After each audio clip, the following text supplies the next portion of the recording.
Dames et messieurs, bonjour et bienvenue dans ce flash des sciences sur une revue du journal scientifique et technique du Mali. Nous allons parler dans ce flash de la production de coton. De 2012 à 2018, le Mali a enregistré une croissance globale de 62% dans la production de coton, ce qui a placé le pays en 2018 au rang de 5e pays exportateur de coton dans le monde. Pourtant, les pesticides utilisés dans la filière sont de plus en plus toxiques pour les utilisateurs et pour l'environnement.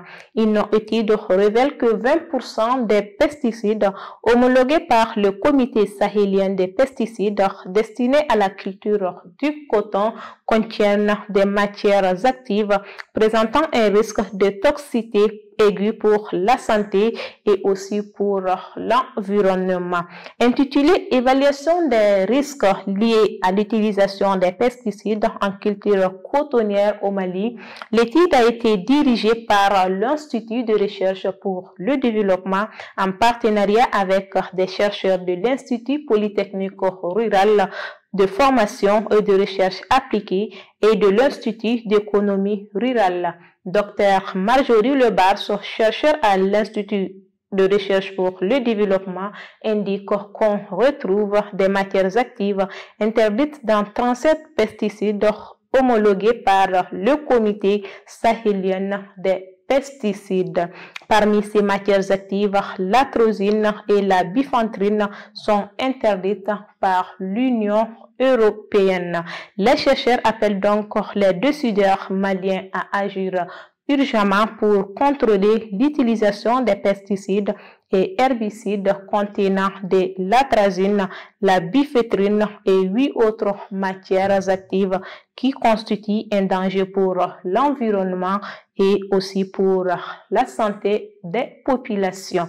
Nous allons parler aussi de 2 doctorants maliens dont Madi Sissoko et Abdoulaye Katile qui ont bénéficié d'une bourse de 3 ans pour faire leur thèse.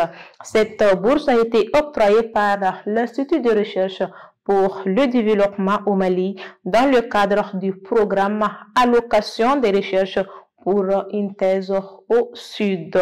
Selon Laurent Vidal, représentant de l'IRD au Mali, leur thèse est dirigée par un professeur malien et un professeur français. L'allocation est de 405 € par mois pendant le séjour au Mali et chaque année un déplacement en France est possible pendant lequel le doctorant reçoit 1381 € par mois et c'est là sur une durée de 3 ans.